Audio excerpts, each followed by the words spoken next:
નમસ્કાર અમારા વહાલા પેન્શનર મિત્રો, નિવૃત્ત કર્મચારી મિત્રો, ભાઈઓ તથા બહેનો, સ્વાગત છે આપનું આપણી આ યુટ્યુબ ચેનલ ભાવેશ મકવાણા ન્યૂઝમાં। તો સૌથી પહેલાં બધાને જય શ્રી કૃષ્ણ, જય માતાજી, હર હર મહાદેવ। તો મિત્રો, આજના વિડીયોમાં આપણે ખૂબ સરસ મજાની ચર્ચા કરવાના છીએ। તો આજ બપોરના પેન્શન સમાચારમાં વાત કરીએ તો પેન્શનરો માટે લેવાયો છે એક મોટો નિર્ણય।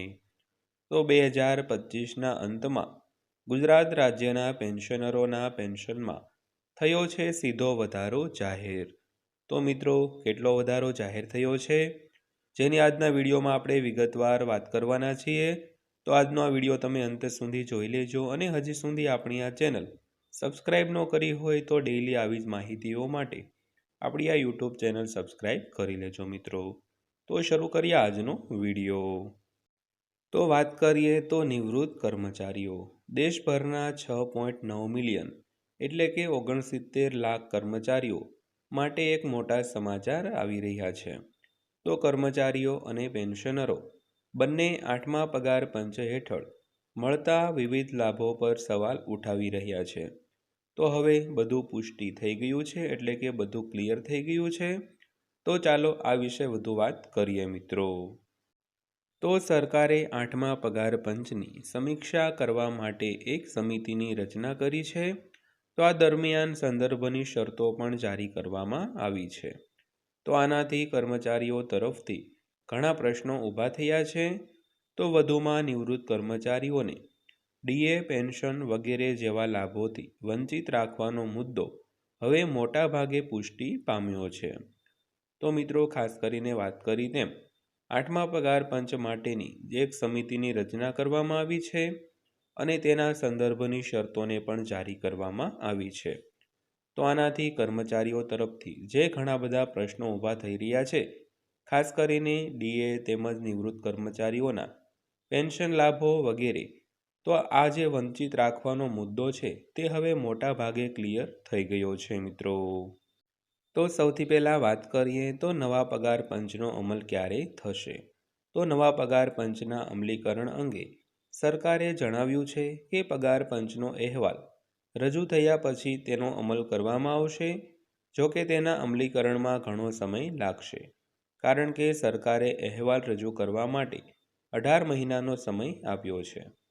તો ખાસ કરીને 8મા પગાર પંચનો અમલ ક્યારથી થશે તેની વાત કરી તો નવા પગાર પંચના અમલીકરણ અંગે સરકારે એમ જણાવ્યું હતું કે પગાર પંચ તેનો અહેવાલ રજૂ થયા પછી તરત જ તેનો અમલ કરશે।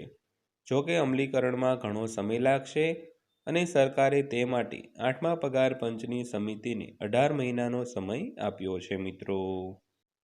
ત્યારબાદ વાત કરીએ તો કર્મચારીઓના મનમાં ઉદ્ભવતા ભય વિશે।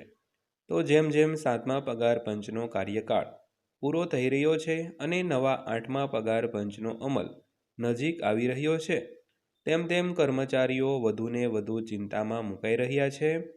તો સોશિયલ મીડિયા પર અનેક સંદેશાઓ ફરતા થયા છે જે ચિંતાઓને વધુ વેગ આપે છે।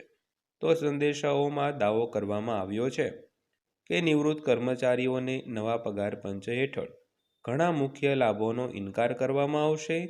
તો ચાલો સંપૂર્ણ સત્યને શોધીએ। તો ખાસ કરીને હાલમાં ઘણા એવા સમાચારો સોશિયલ મીડિયા પર વાયરલ થઈ રહ્યા છે જેને કારણે નિવૃત્ત કર્મચારીઓને ઘણા બધા મનમાં ભય પણ ઉત્પન્ન થઈ ગયા છે, કારણ કે નવા પગાર પંચ હેઠળ ઘણા મુખ્ય લાભોનો ઇનકાર છે તે નિવૃત્ત કર્મચારીઓ અથવા પેન્શનરોને કરવામાં આવી રહ્યો છે। તો ચાલો સત્ય શું છે તેની તપાસ કરીએ। તો સૌથી પહેલાં વાત કરીએ તો સરકારી એજન્સી દ્વારા કરવામાં આવેલ હકીકત તપાસ।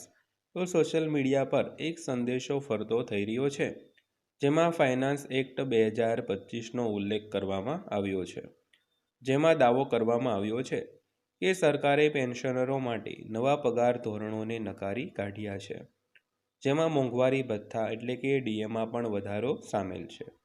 તો કેન્દ્ર સરકારની હકીકત તપાસ એજન્સી એટલે કે પબ્લિક ઇન્ફોર્મેશન બ્યુરો પીઆઈબી એ આ દાવાને સંપૂર્ણપણે ભ્રામક ગણાવ્યો છે મિત્રો। ત્યારબાદ વાત કરીએ તો ફક્ત સત્તાવાર સ્ત્રોતો પર ધ્યાન આપો। તો પીઆઈબીની હકીકત તપાસ કરવામાં આવી છે।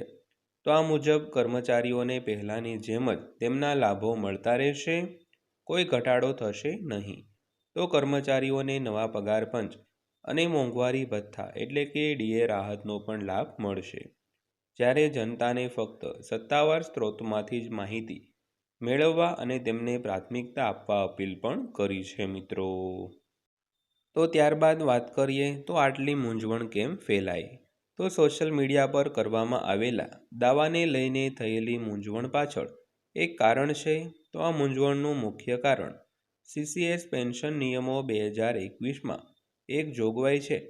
તો નિયમ 37 જે નિયમોમાં ફેરફાર કરે છે, તો તે ફક્ત એવા કર્મચારીઓને લાગુ પડે છે જેઓ પીએસયુ સાથે મર્જર થયા પછી ગંભીર ગેરવર્તણૂકમાં સંડોવાયેલા જોવા મળે છે, જેને કારણે તેમની બરતરફી થાય છે. તો એ સ્પષ્ટ કરવામાં આવ્યું હતું કે આનો સામાન્ય પેન્શનરો સાથે કોઈ સંબંધ નથી મિત્રો. તો મિત્રો ખાસ કરીને જે કોઈ પેન્શનર કોઈ ગંભીર ગુનામાં નોંધાયેલા હોય, તો તેવા જે પેન્શનરો હોય તેમને 8મા પગાર પંચમાંથી બાકાત કરવામાં આવે છે. અન્ય જે સામાન્ય પેન્શનરો છે તેમને કોઈ જાતની આ જે વધારાના નિયમો છે તે લાગુ પડતા નથી અને તેને પહેલાંની જેમ 8મા પગાર પંચના લાભો છે તે મળતા રહેશે. તો મિત્રો આ હતી આજની માહિતી પસંદ આવી હોય, વિડીયો સારો લાગ્યો હોય તો વિડીયોને લાઇક કરજો અને આવી જ માહિતીઓ માટે આપણી આ ચેનલ સબસ્ક્રાઈબ કરી લેજો. તો ફરીવાર પાછા મળીશું એક નવા વિડીયો સાથે, નવી માહિતી સાથે. ત્યાં સુધી સૌને જય હિન્દ, વંદે માતરમ.